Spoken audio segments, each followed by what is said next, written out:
Hello everyone. मुस्कान जी इस point में आप सबका स्वागत है। करंट अफेयर्स की डेली अपडेट इस चैनल पे मिलती है, तो अगर आप चैनल पे नए हैं तो चैनल को सब्सक्राइब कर दें और बेल नोटिफिकेशन को ऑन कर दें ताकि डेली ऐसी अपडेट आपको मिलती रहे।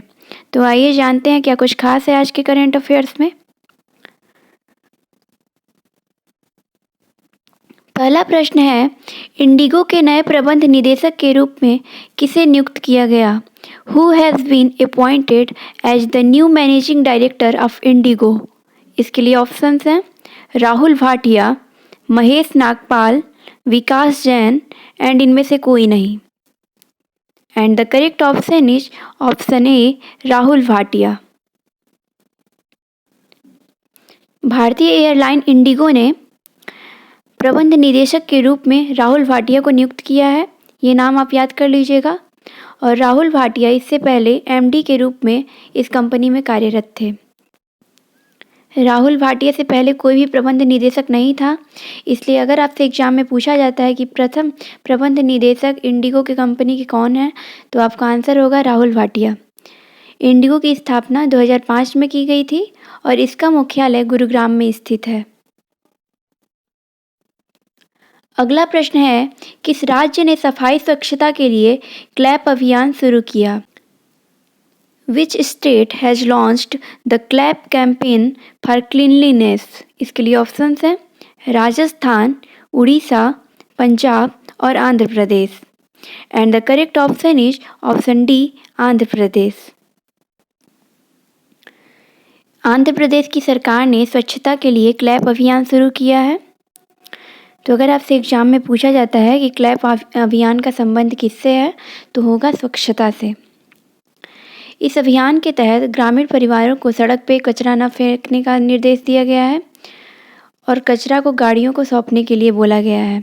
यह कचरा कलेक्टर के द्वारा जारी किया गया है और आंध्र प्रदेश के मुख्यमंत्री जगनमोहन रेड्डी हैं और उन्होंने 4097 कचरा इकट्ठा करने वाले वाहनों की शुरुआत की है।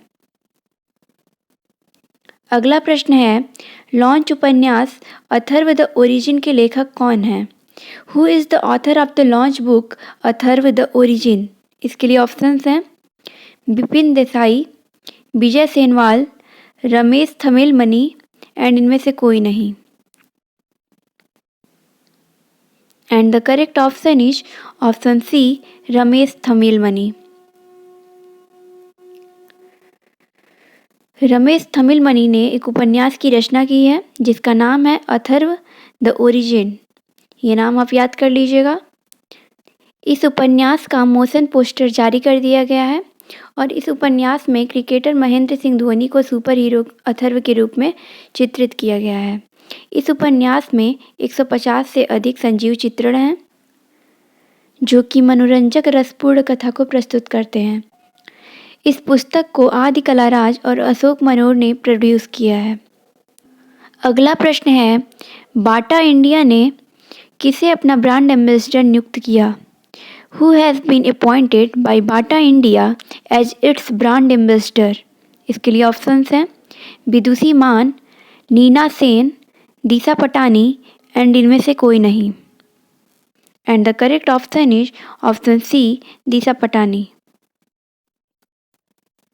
बाटा एक फुटवियर कंपनी है और इन्होंने अपने ब्रांड एम्बेसडर के रूप में दिशा पटानी को नामित किया है। बाटा कंपनी 1500 के स्वामित्व वाली फ्रेंचाइजी स्टोर के माध्यम से सालाना 47 मिलियन जोड़ी फुटवियर भेजती है और वह अब इसका मात्रा बढ़ाना चाहती है।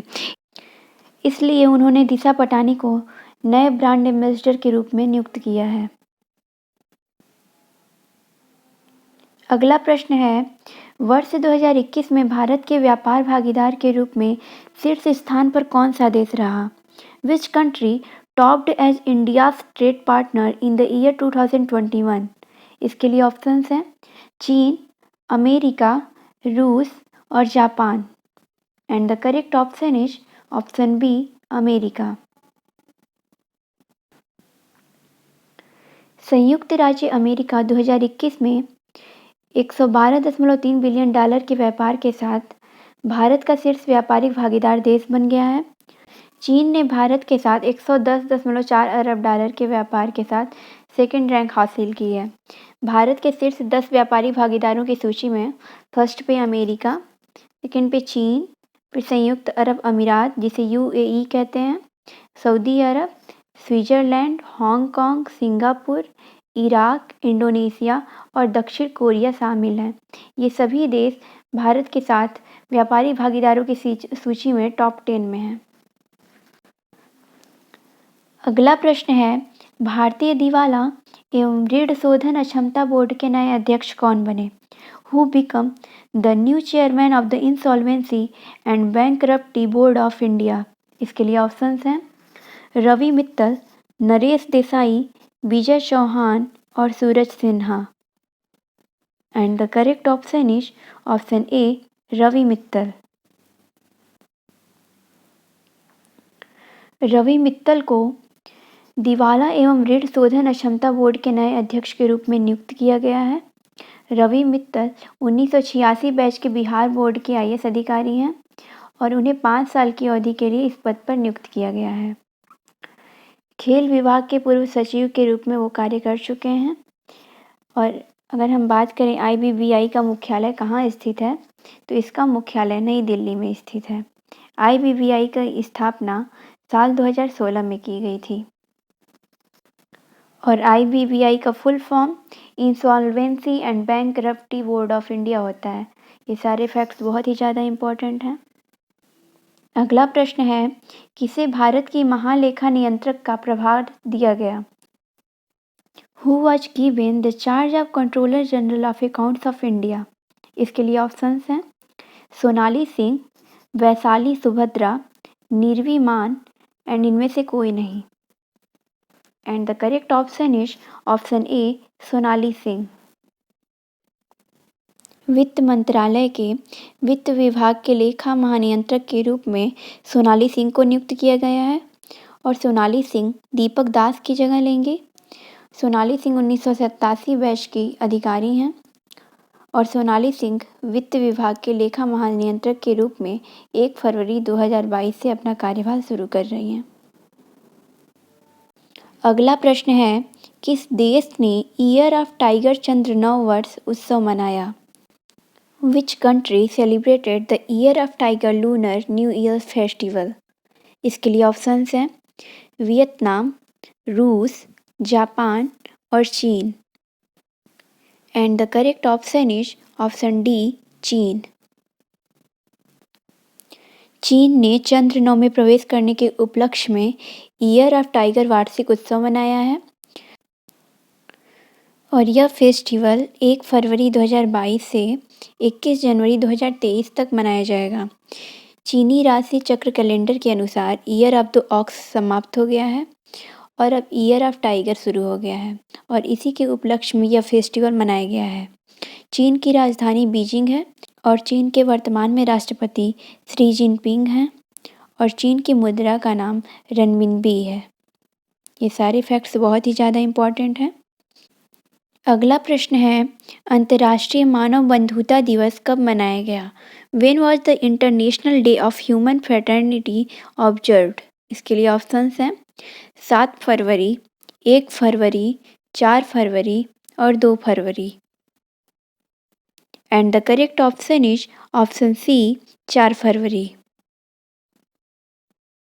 4 फरवरी को दुनिया भर में अंतर्राष्ट्रीय मानव बंधुता दिवस मनाया गया और इसका जो मुख्य उद्देश्य है वह है विभिन्न संस्कृतियों, धर्मों या विश्वासों के बारे में लोगों के बीच जागरूकता बढ़ाना और सहिष्णुता को बढ़ावा देना। इसका एम आप याद कर लीजिएगा, ये इसका एम है। और अंतर्राष्ट्रीय मानव बंधुता दिवस 2022 की जो थीम है वो इस बार की थीम रखी गई है ह्यूमन फ्रेटर्निटी इन एक्शन। ये बहुत ही ज़्यादा इम्पोर्टेंट है।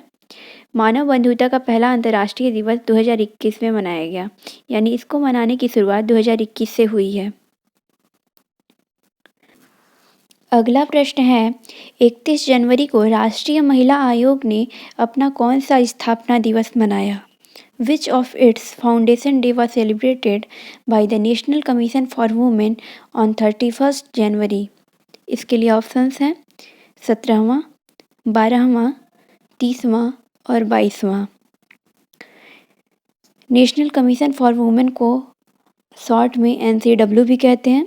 अगर आपसे एग्ज़ाम में पूछा जाता है कि NCW का फुल फॉर्म क्या होता है, तो होगा नेशनल कमीशन फॉर वुमेन। तो इसका जो करेक्ट ऑप्शन है वो है सी, 30वां। 31 जनवरी को राष्ट्रीय महिला आयोग का 30वां स्थापना दिवस मनाया गया है। नेशनल कमीशन फॉर वुमेन को राष्ट्रीय महिला आयोग हिंदी में कहते हैं। और इस बार की 2022 की जो थीम रखी गई है वो है सी द चेंज मेकर। इस बार की थीम थी। यह दिवस विभिन्न क्षेत्रों में महिलाओं की उपलब्धियों का जश्न मनाने के लिए आयोजित किया जाता है और राष्ट्रीय महिला आयोग की स्थापना 31 जनवरी सन 1992 को की गई थी और यह राष्ट्रीय महिला आयोग अधिनियम 1990 के तहत स्थापित किया गया था। वर्तमान में NCW की अध्यक्ष रेखा शर्मा हैं। ये थे आज के करंट अफेयर्स के क्वेश्चंस जो कि आपके एग्ज़ाम के लिए बहुत ही ज़्यादा इम्पोर्टेंट है। तो अगर आपको ये वीडियो पसंद आया तो इसको लाइक करें और ज़्यादा से ज़्यादा शेयर करें और अगर आप चैनल पे नए हैं तो चैनल को सब्सक्राइब कर लें। Thanks for watching. मिलते हैं नेक्स्ट वीडियो में।